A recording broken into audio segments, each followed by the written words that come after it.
Assalamualaikum warahmatullahi wabarakatuh. Barudak sadayana mangga urang kawitan diajar bahasa Sunda dina danget ayeuna atau anak-anakku yang soleh-soleha kelas 8. Mari kita mulai pembelajaran bahasa Sunda hari ini. Tapi sebelumnya Bapak ingin menyapa, bagaimana kabar kalian? Sehat semua kan ya? Alhamdulillah, kalau memang sehat itu yang Bapak harapkan. Tentunya adalah bukan kalian saja yang Bapak harapkan sehatnya itu, tapi kedua orang tua kalian, baik itu ayahnya, mamahnya, adiknya, kakaknya, atau saudara yang lain. Mudah-mudahan tetap sehat dan dapat perlindungan dari Allah Subhanahu wa Ta'ala.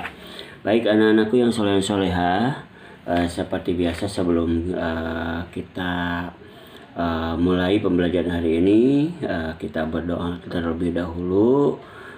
Kalian ikuti saja apa yang Bapak ucapkan, ya tentunya dipimpin oleh Bapak.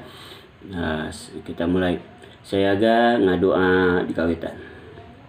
Bismillahirrahmanirrahim. Iyyaka na'budu wa iyyaka nasta'in ihdinas siratal ladzina an'amta 'alaihim ghairil maghdubi 'alaihim waladdallin. Amin. Dari saya atur salam. Assalamualaikum warahmatullahi wabarakatuh. Barudak sadayana atau anak-anakku yang soleh-soleha, seperti biasa kita niat dalam hati masing-masing. Niat saya belajar bahasa Sunda hari ini karena Allah Ta'ala dalam hati saja. Bisa dimulai sekarang. Oke, cukup. Yang selanjutnya kita baca basmalah biar berkah ya. Biar berkah dari Allah tentunya, dan juga bernilai ibadah ya di hadapan Allah. Bismillahirrahmanirrahim. Baik anak-anak sekalian, seperti yang sudah kita lakukan pada pertemuan pertama di semester 2 ini, kita membahas tentang guguritan. Sudah kalian tulis pengertian guguritan. Yang sudah mengirimkan Bapak ucapkan terima kasih. Yang belum, Bapak harapkan untuk tidak main-main dengan tugas ya yang Bapak berikan, karena ini untuk kenaikan kelas ya. Baik anak-anakku, guguritan yang sudah Bapak berikan tugas tersebut, di dalamnya ada contoh ya, ada contoh. Oke, dilihat dari segi arti ya, bahwa di guguritan ya dalam pengajaran pertama ini tentunya, sebelum dilanjut lebih dahulu lagi di pengajaran pertama, nah ini ada kompetensi dasarnya adalah yaitu yaitu nyusun guguritan ya. Nah kemudian kompetensi dasarnya ataupun indikatornya itu ataupun cirinya pembelajaran mengenai guguritan ini, nyusun guguritan ini siswa diharapkan yang pertama adalah yaitu paham, karena guguritan artinya paham apa itu guguritan ya. Nanti Bapak akan jelaskan lebih jauh lagi. Kemudian yang berikutnya adalah paham karena aturan nyusun guguritan, artinya kurang lebih adalah memahami aturan membuat guguritan atau menyusun guguritan. Oke. Yang selanjutnya, yang ketiganya adalah kalian bisa menentukan tema guguritan. Oke, nanti lebih jauh akan Bapak jelaskan. Yang berikutnya adalah nulis guguritan kalawan merhatikan aturan pupuh anu digunakan. Nah, artinya di situ nanti diharapkan di pertemuan berikutnya adalah kita akan berlatih menyusun bagaimana sih membuat guguritan sesuai dengan aturan ya pupuh yang digunakan. Oke. Baik anak-anakku yang soleh-soleha, kita masuk sekarang ke apa arti guguritan. Sebagaimana yang sudah kalian tulis ya di di buku catatan kalian ya, melalui, dan kalian mendapatkannya adalah di Google. Di situ setelah Bapak sudah membaca semua ya, di situ dikatakan guguritan adalah atau guguritan nyaeta karangan pondok anu disusun make patokan pupuh. Nah, kalau di bahasa Indonesia kan guguritan itu adalah karangan pendek ya, karangan pendek yang disusun berdasarkan patokan pupuh. Nah, jadi karangan pendek yang disusun menggunakan patokan pupuh perlu Bapak jelaskan ya. Ingat, karangan ya ada yang bebas, ada yang terikat ya. Ulangi lagi, yang namanya karangan ada yang bebas, ada yang terikat. Nah, karangan yang bebas yang mana gitu ya. Dan juga di balik itu ada karangan yang panjang gitu ya, ada karangan panjang, ada yang karangan pendek. Nah, kalau guguritan itu adalah karangan pendek. Nah, kemudian karangan pendek ini ya, kembali Bapak katakan ya, karangan pendek ini disusun menggunakan patokan pupuh. Nah, karangan pendek itu seperti apa sih Pak? Nah, gitu ya. Nah, karangan pendek itu ada yang kalau dilihat dari segi bentuknya ya, dari segi bentuknya itu seperti sajak, seperti puisi gitu ya, bentuknya seperti itu. Nah, tapi kalau karangan panjang itu seperti dongeng seperti naskah dongeng, atau umpamanya naskah cerita apa saja lah gitu ya, cerita apa saja. Nah, itu adalah karangan panjang. Kemudian dilihat dari bentuk yang lainnya, karangan pendek ini tadi sudah Bapak katakan itu adalah seperti puisi atau sajak dan seterusnya. Kalau karangannya bentuknya adalah seperti puisi ataupun sajak, maka berarti yang dikenal itu adalah bait ya, yang dikenal itu adalah bait. Nah, kemudian kalau karangan panjang ya, kalau karangan panjang itu tidak kenal bait kalau dongeng ataupun umpamanya cerita gitu ya, atau ya buku cerita lah, kalian bisa lihat di naskahnya gitu ya. Nah, kalau karangan panjang itu tidak ada bait ya, adanya adalah paragraf. Nah, paragraf. Nah, bedanya gitu ya. Jadi kalau karangan pendek itu bentuknya adalah seperti puisi, berarti berkaitan dengan bait. Nah, tapi kalau karangan panjang itu berkaitan dengan bentuknya, berkaitan dengan alinea ataupun paragraf. Nah, itu ya. Mudah-mudahan bisa dipahami dulu sampai situ ya. Oke. Nah, kemudian kembali ke awal, tadi dikatakan ada karangan pendek yang disusun menggunakan patokan pupuh. Nah, berarti di sini karangan pendek pun ada yang karangan pendek bebas, ada yang karangan pendek terikat. Nah, kalau karangan pendek bebas ya, contohnya seperti pantun gitu ya, itu bebas ya ininya. Nah, sementara kalau yang namanya karangan pendek ataupun guguritan ini tidak bisa asal gitu ya mengarangnya, tapi benar-benar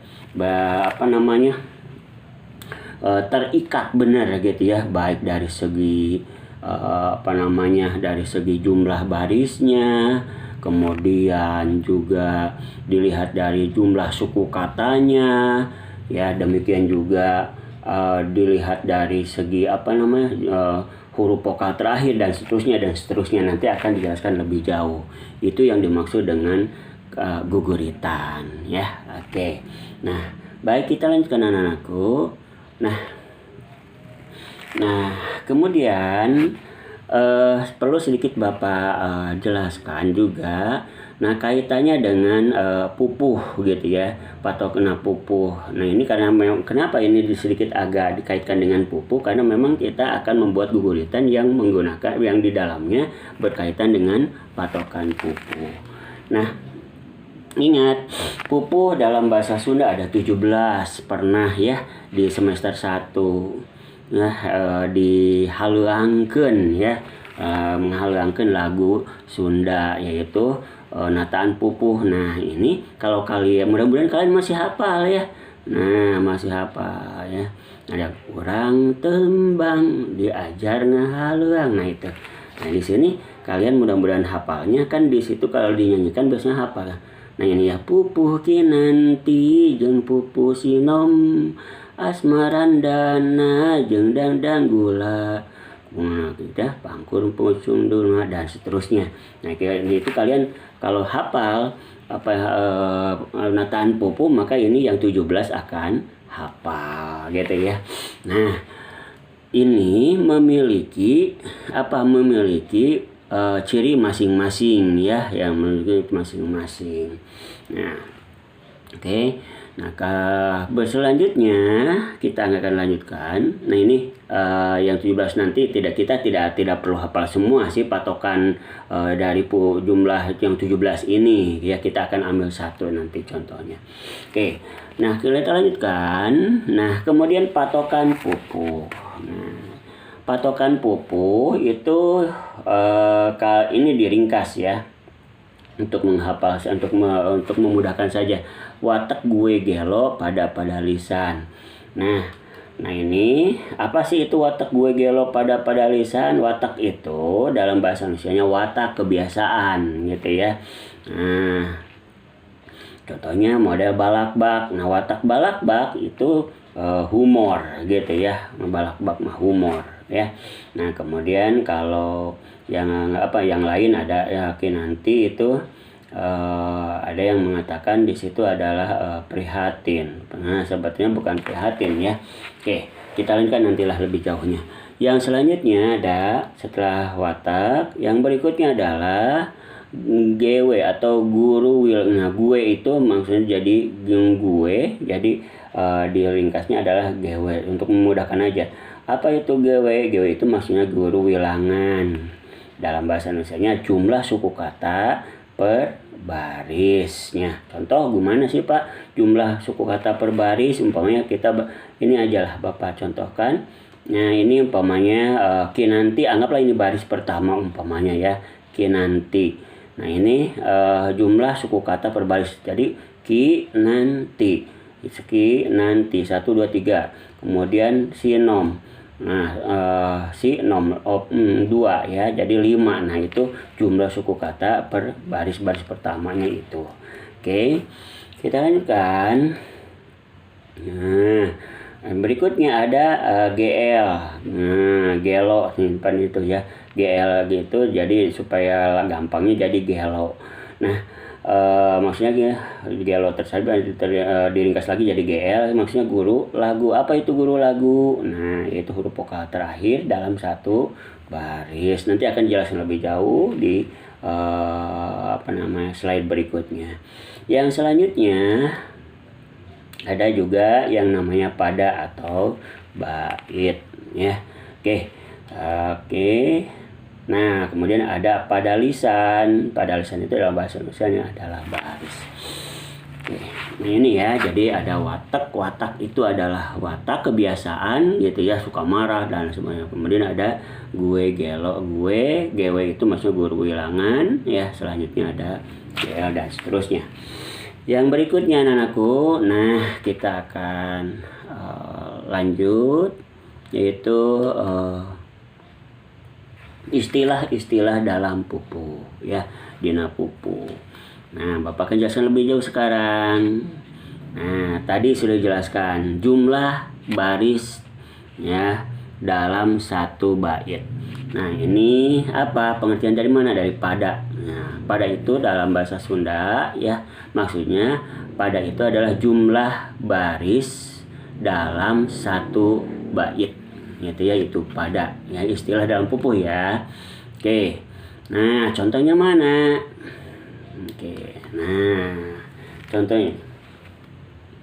Oke. Nah, jadi jumlah baris dalam satu bait, jumlah baris. Nah, ini ya.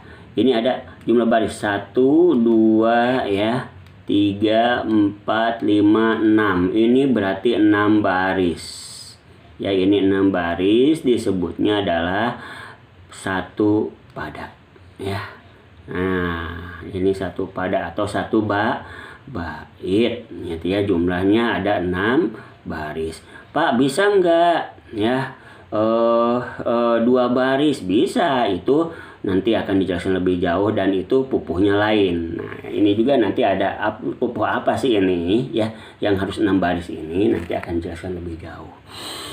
Kemudian bisa dipahami dulu ya. Jadi maksudnya pada itu adalah jumlah baris dalam satu bait. Ini disebutnya sapada atau satu bait terdiri dari 6 baris. Yang berikutnya ada pada lisan. Pada lisan itu apa sih? Pada lisan adalah jumlah kata dalam satu baris. Jumlah kata. Ingat ya. Umpamanya Budi ke pasar. Budi satu kata tuh ya. Pergi. Nah, 2. Ke 3. Pasar 4, berarti 4 kata. Nah, sama dengan ini juga ya. Nah, pada lisan itu jumlah kata dalam satu baris. Contohnya mana? Nah, ini.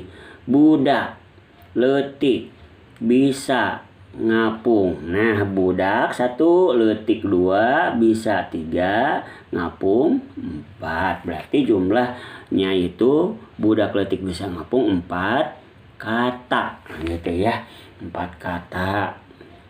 Oke. Nah, itu yang dimaksud dengan pada lisan ya, jumlah kata dalam satu baris. Oke. Dilanjut ya. Kita akan lanjutkan.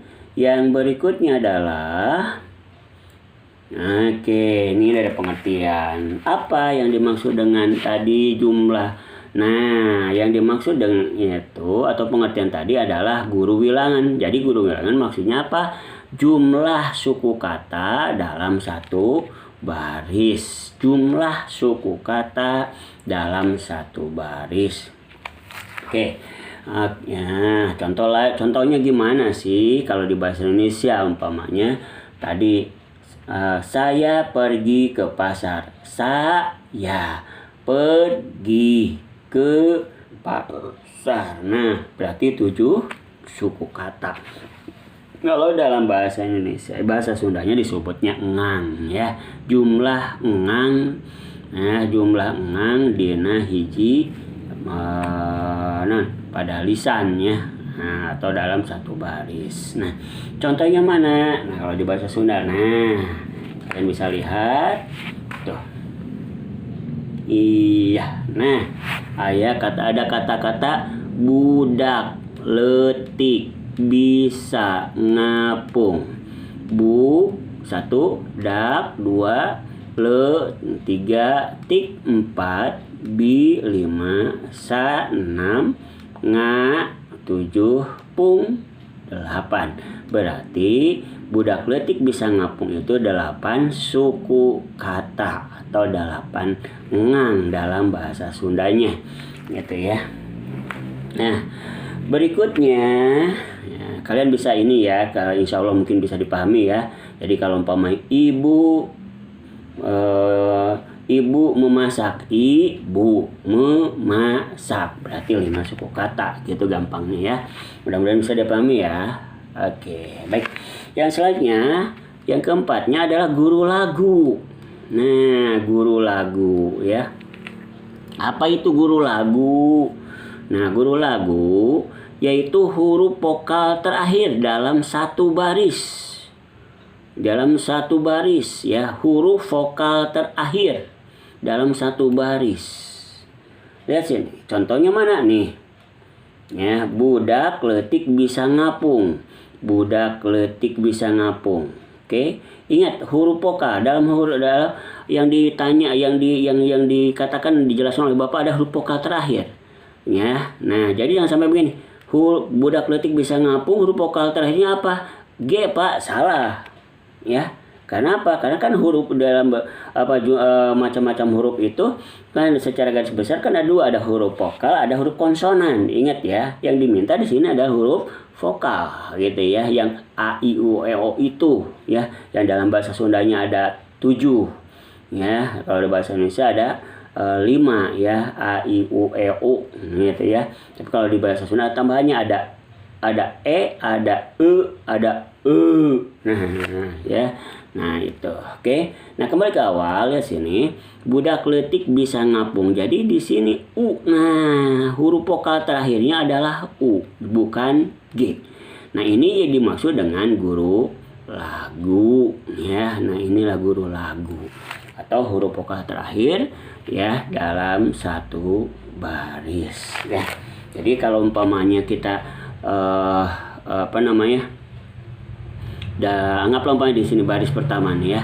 Nah, lihat baris kelima, sarupaning bung-buahan. Maka huruf vokal terakhirnya ada apa, sok? Yaitu a apa n? A, ya betul, a. Nah itu bukan n. Kenapa? N ini konsonan bukan vokal. Yang ditanyanya adalah vokal, gitu ya. Oke, selanjutnya. Oke, mudah-mudahan bisa dipahami ya apa yang tadi Bapak jelaskan mengenai istilah-istilah dalam dalam pupuh gitu ya, dalam pupuh. Nah ini berkaitan ya. Nah kemudian,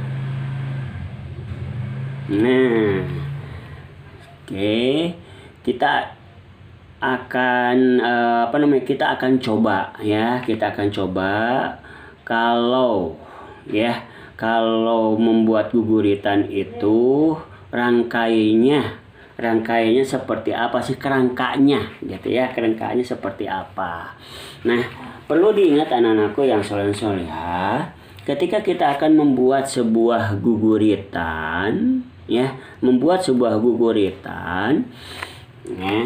itu harus ingat ya, harus hafal mau menggunakan patokan yang mana dari pupuh tersebut, mau menggunakan pupuh yang mana, maaf diulang. Yang ketika kita akan membuat sebuah guguritan minimal 1 bait saja dulu. Nah itu kita akan menggunakan patokan pupuh yang mana dari yang 17 itu gitu ya. Nah kita akan coba sekarang ya, Bapak akan menggunakan patokan pupuh kinanti ya. Nah, menggunakan patokan pupuh kinanti. Ingat. Nah, Bapak, kenapa ini Bapak menggunakan patokan pupuh kinanti untuk awal pertemuan ini dan nanti akan dengan contoh dan lain sebagainya? Karena menurut Bapak ini pupuh kinanti yang sangat sederhana lah, gampang dihafal gitu ya. Dan insya Allah nanti kalau sudah hafal dan bisa membuat sebuah guguritan, kita nanti akan menggunakan patokan pupuh yang lain, umpama sinom atau pembalakbak dan seterusnya. Kita akan satu saja dulu, ini yang penting mah kita harapan Bapak adalah satu saja kalian bisa membuat guguritan menggunakan sebuah patokan pupuh. Nah, tadi Bapak katakan kita akan menggunakan patokan pupuh kinanti pada saat kita pada pembelajaran sekarang ini mengenai nyusun guguritan. Nah, kerangkanya patokan pupuh kinanti ini Bapak biasa menggunakan 168 UI ya, 168 UI ai. Nah, bahkan Bapak suka kalau tangan kakak kalian itu dulu bilangnya ada 168 UI ai. Nah, jadi gampang gitu ya. Apa 168 ini maksudnya? Nah, ya. Apa sih 168 UI ai ini? Satunya apa? Satu bait. Ya, satunya ini maksudnya satu bait. 6-nya apa? 6 baris. 1, 2, 3, 4, 5, 6. Tuh. Ya, jadi 6-nya maksudnya 6 baris. 8-nya apa? Yaitu 8 suku kata. 8 suku kata. Jadi kalau di pupuk kinanti ini 8-nya di sini maksudnya 8 suku kata.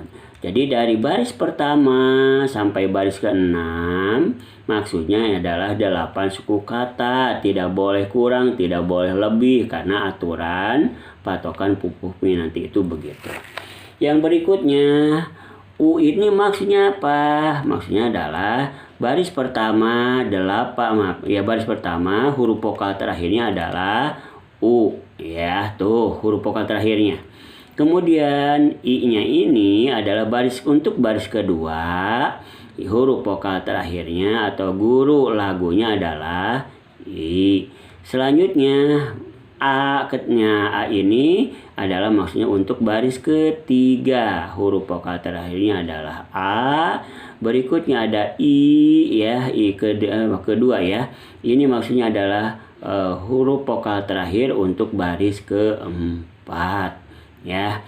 Nah, selanjutnya ada A. Yang kelimanya ini adalah huruf vokal terakhir untuk kelima, yaitu adalah A. Dan terakhir adalah I-nya adalah untuk baris ke-6 dengan huruf vokal terakhirnya adalah I. Gitu.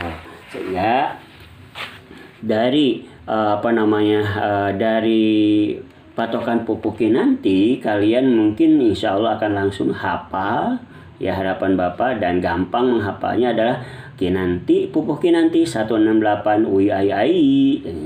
Pupuk kinanti 168 WIAI. Tuh, gitu ya. Nah, ini yang dimaksud dengan 168 WIAI ini. Nah, coba kita akan terapkan sekarang. Bapak akan contohkan, gitu ya. Bapak akan contohkan dari 168 WIAI ini bentuknya seperti gimana sih, atau contohnya seperti apa sih? Kalian bisa lihat sekarang.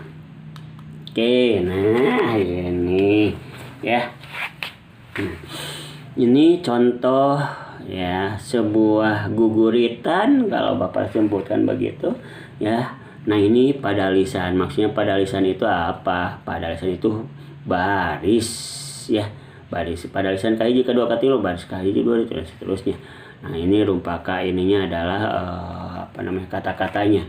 Nah, GL itu GW itu maksudnya adalah jumlah huruf jumlah suku kata. Nah, guru wilangan jumlah suku kata tiap barisnya. Ingat ya. Kemudian GL maksudnya GL itu ada guru lagu, artinya huruf vokal terakhir. Ingat baris pertama budak letik bisa ngapung 8 suku kata. Budak letik bisa ngapung 8 huruf vokal terakhirnya apa? U. Tuh ya. Nah, demikian juga ya baris keduanya babaku ngapungna peting, babaku 3 ngapungna 4 peting 5 tuh ya. Nah, ini adalah 8 suku kata. Akhirnya huruf vokal terakhirnya adalah I. U, I, A, I, A, I. Ini contoh ya guguritan menggunakan patokan pupuk kinanti kalau Bapak ambil itu ya. Oke. Nah, ini mungkin kalian di SD ya pernah dinyanyikan ya. Nah, ini pupuk kinanti. Nah, Bapak pinjem pakai yang ini pupuk kinanti gitu ya. Mungkin kalian pernah ngaluangkeun kalau di Jawa Barat ya. Kalian pernah sekolah di Bogor gitu kan, atau di wilayah Jawa Barat mungkin pernah dengar ini. Ya, cara ngaluangkeun nana atau menyanyikannya. Budak letik bisa ngapung, babaku ngapung na peting, ngalayang ka kalayangan, neangan no amis-amis, sarupaning bungbuan, naon bae nu kapanggih. Tuh ya, itu cara sedikit ya mengkaheulangkeun atau menyanyikan pupuh kinanti ya. Baik, kita lanjut sekarang ya. Ini tadi Bapak katakan contoh. Nah, bagaimana Pak kalau ini kan pupuh kinanti. Nah, bagaimana kalau bentuk guguritannya? Bentuk guguritannya begini gitu ya. Ini Bait pertama begini, bait kedua ya juga sama gitu ya. Jadi harus 8 suku, bait kedua 8 suku kata lagi, apa bait kedua 6 baris lagi, 8 suku kata lagi, diakhiri oleh huruf vokal terakhir wi ai lagi ya. Bait kedua, ketiga dan seterusnya sama. Contoh lihat sini. Oke. Lihat contohnya, contoh lain. Oke. Abdi hudang subuh-subuh. Oke, berikutnya. Terus ini baris pertama ya. Baris pertama, abdi hudang subuh-subuh. Abdi hudang subuh-subuh.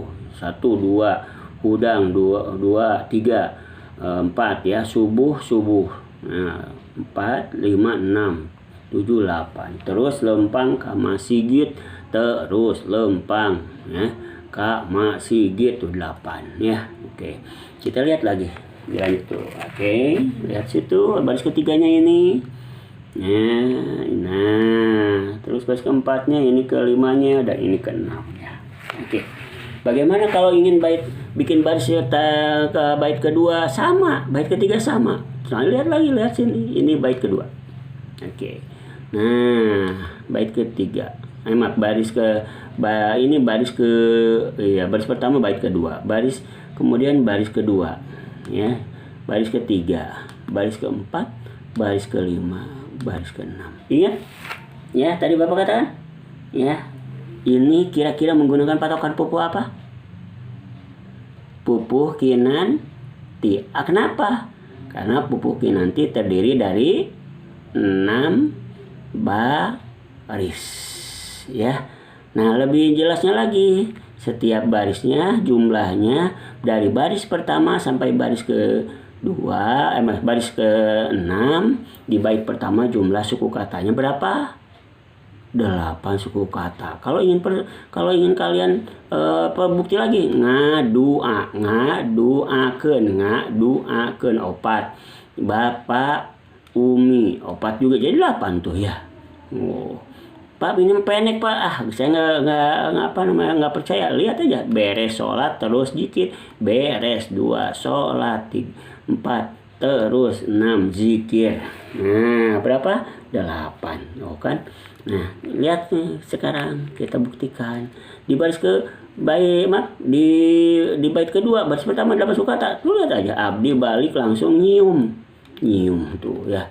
Oke. Nah, atau akhirnya komo di campuran teri tuh ya. Oke, komo 2 di campuran ya, berapa? 4 jadi 6, teri 2 jadi 8. Oke, lihat tuh ya, contoh guguritan make patokan pupuh kinanti. Ingat ya, patokan pupuh kinanti, kembali Bapak tegaskan. 1 6, 1 baitnya 6 baris, 1 2 3 4 5 6, 1 2 3 4 5 6 tuh ya. Dalam 1 baitnya 6 baris, 8 suku kata. Abdi hudang subuh-subuh ya. Ini sama, abdi hudang subuh-subuh, karena bait pertama, kedua dan seterusnya kembali ke aturan pupuh kinanti. Berapa? 1 baitnya, tiap baitnya harus 8 tiap baitnya harus 6 baris. Kemudian tiap barisnya harus 8 suku kata, diakhiri oleh huruf wi ai itu. Nah, uwi ai uwi ai. Kita lihat sini ya. Abdi hudang subuh-subuh, terus lempang ka masjid, sanggeus asup langsung sholat, beres sholat terus zikir, diteruskeun maca doa, ngadoakeun Bapak Umi tuh, anak yang soleh ya. Itu jadi bangunnya subuh-subuh. Ingat, waktu subuh, bukan 5:30 ya deh ya. Nah, anakku yang soleh-soleh ya, baik lakinya maupun perempuannya. Nah, terus lempang ka masjid, ini untuk laki-laki ya, perempuan mah jangan ka masjid. Apa sih itu masjid? Masjid itu masjid maksudnya ya. Nah, kemudian sanggeus asup langsung sholat, beres sholat terus zikir. Jadi apa maksudnya? Jadi setelah sholat itu tidak begitu assalamualaikum itu tidak Allahumma lantas jalan, tapi dia zikir Allahumma antas salam, minka salam. Terus Setelah itu zikir yang mendoakan siapa? Mendoakan ibu bapaknya, Bapak Umi tuh. Terus beres sholat katanya abdi balik lempangnya langsung nyium. Nah, saya pulang langsung nyium tangan Bapak Umi, mencium tangan kedua orang ibu bapaknya dan seterusnya ya. Nah ini terus Telila langsung sarapan, tidak lama kemudian langsung sarapan. Nah sarapan pagi ya.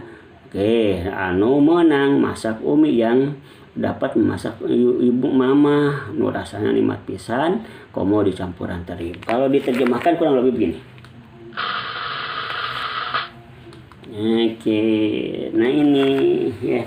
Nah kurang lebih seperti ini terjemahan bahasa Indonesianya. Oke, nah ya tuh. Oke, saya bangun. Nah ini baik, itu terjemahannya ya dalam bahasa Indonesianya. Nah, oke. Baik. Nah, lihat saya bangun waktu subuh. Terus berangkat ke masjid. Kemudian langsung sholat. Beres sholat. Nah, terus zikir. Diteruskan maca doa. Ngadoakeun Bapak Umi. Terus bait kedua sama, ingat ya, patron pupuk nanti 1 baitnya per baitnya 6 baris. Yang ini udah 6 baris. 1 2 3 4 5 6 ya. 1 2 3 4 5 6. Ingat 1 barisnya 8 suku kata. Saya bangun 4, waktu subuh 6, waktu 6, subuh 8. Ini beres sholat langsung zikir. Ini sebenarnya sedikit ya. Beres 1 2 sholat 4 terus 6 zikir 8 tuh sama ya. Nah kemudian kita lanjut ke bait kedua. Bait kedua sama ya 6 baris juga tuh ya. Terus setiap barisnya 8 suku kata. Nyium tangan Bapak Umi, nyium ya, maksudnya mencium ya, nyium itu. 2 tangan, 4 Bapak, 5 6 Umi, 8. Ini apalagi dengan teri. Nah, kalau diterjemah tadi begitu ya. Saya bangun subuh-subuh, terus berangkat ke masjid, kemudian langsung sholat, beres sholat terus zikir, diteruskan baca doa, mendoakan Bapak Umi. Saya pulang langsung nyium tangan Bapak Umi, tak lama langsung sarapan. Hasil masakannya Umi yang rasanya sangat nikmat, apalagi dengan teri. Mantep ya itu masakannya ya. Goreng nasi goreng gitu ya, dicampurin dengan teri. Apalagi kalau umpamanya kalian tambahkan ya campuran teri tadi dengan daging 2 kilo. Wah mantap ya gitu. Baik anak-anakku, ingat kembali ya. Nah, 168 UIAI ini adalah patokan pupuh kinanti. Ketika dijabarkan begini, 168-nya itu artinya per baitnya, per 1 baitnya adalah 6 baris. 8-nya setiap barisnya 8 suku kata. Ya, bait kedua pertama itu, bait keduanya juga sama ya. Jadi ini. Nah, kemudian guru lagunya, nah huruf vokal terakhirnya sama ya. Uwi, ai, ini sama. Baris pertama U, ini baris pertama U. Baris kedua I, ini baris kedua I. 3 A, ini A juga. Ya, 4 I, ini keempatnya adalah I. Kelima A, kelima ini adalah A. Dan terakhir adalah I, dan ini juga I. Tuh. Nah ini contoh mengenai guguritan yang menggunakan patokan pupuh kinanti ya. Jadi syaratnya begitu anak-anakku ya. Jadi syaratnya begitu, harus sesuai dengan aturan pupuh kinanti. Kalau umpamanya saya mau menggunakan patokan balakbak, maka silakan ya. Tiap barisnya balakbak itu ya, setiap baitnya hanya berapa? Yaitu hanya 2 baris per baitnya. Ya, kalau pupuh balakbak. Kalau ini 6 ya. Kemudian tiap barisnya adalah 15 ya, 15 suku kata ya. Nah, tiap baitnya 15 suku kata. Tuh kalau ini mah tiap barisnya hanya 6 suku kata dan seterusnya. Jadi semua apa namanya pupuh ya, mau sinom, pinanti, balakbak, dandang gula dan lain sebagainya itu punya patokan masing-masing. Tiap baitnya beda-beda ya, tiap baitnya beda-beda. Termasuk juga tiap barisnya berbeda-beda jumlah suku katanya. Kita jangan mikir ke sana dulu lah, pokoknya kembali ke sini aja ya. Yang ini nggak usah mikir yang lain-lain dulu lah, ribet ya. Yang penting ini aja dulu ya, yaitu hafalkan ya, hafalkan patokan pupukin nanti apa ininya, rumusnya 168 ui ai ai. Nah, baik anak-anakku, Bapak tidak akan tidak akan panjang lebar terlebih dahulu. Yang penting kalian hafalkan dulu itu dulu ya, hafalkan dulu patokan pupuh kinanti. Ingat ya, patokan pupuh kinanti berapa atau rumusnya 168 ui ai ai. Jadi pada saat kita akan membuat guguritan yang menggunakan patokan pupuh kinanti, maka pastikan ui ai ai-nya itu kalian patokannya tadi hafal ya. Jangan mikir ke balakbak, jangan mikir ke sinom, apalagi mikir ke dandang gula, nggak usah pikir itu aja dulu ya. Nah itu lebih baik.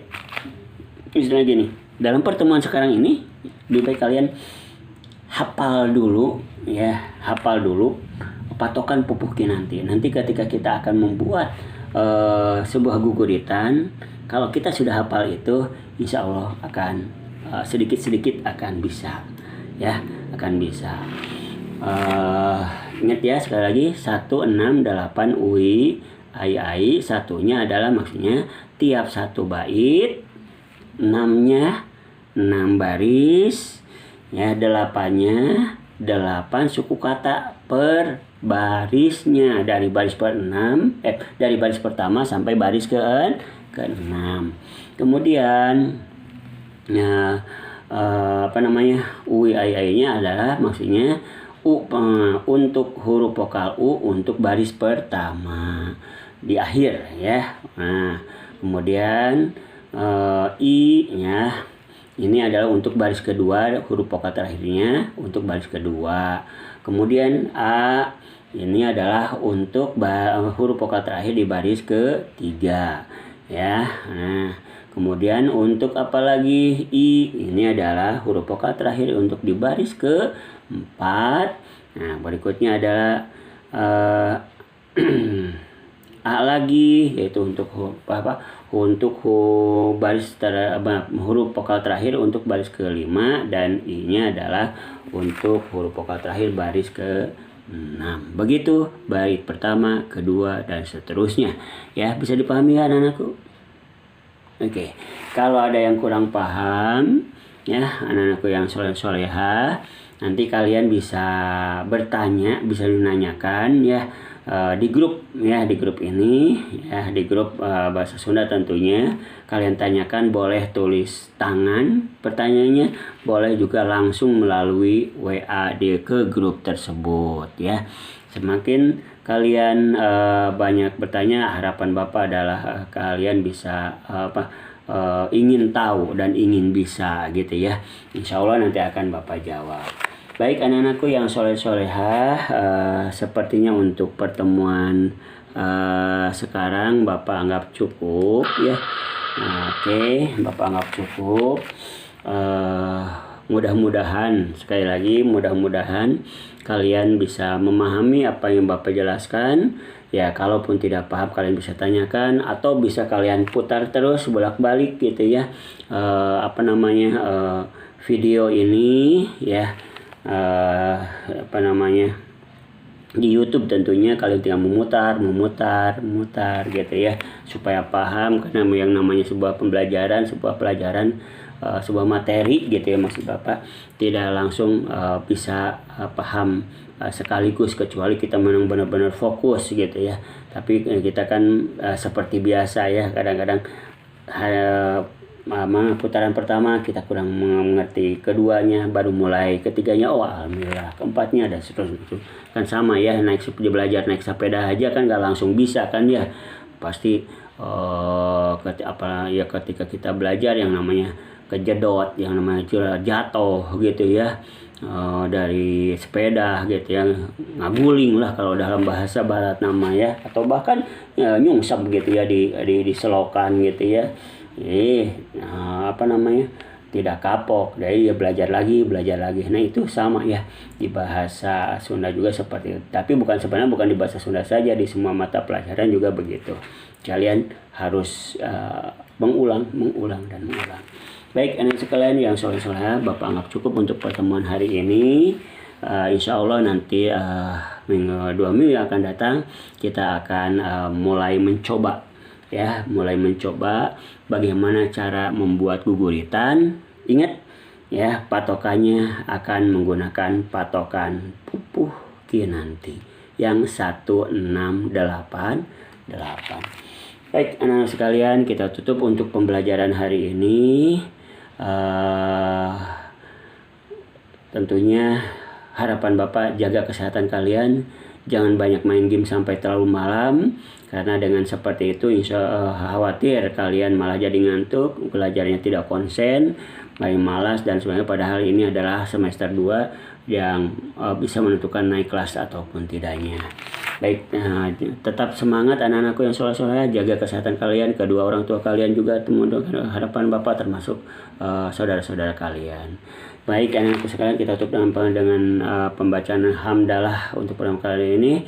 Alhamdulillahirabbil alamin. Terima kasih, hatur nuhun. Assalamualaikum warahmatullahi wabarakatuh.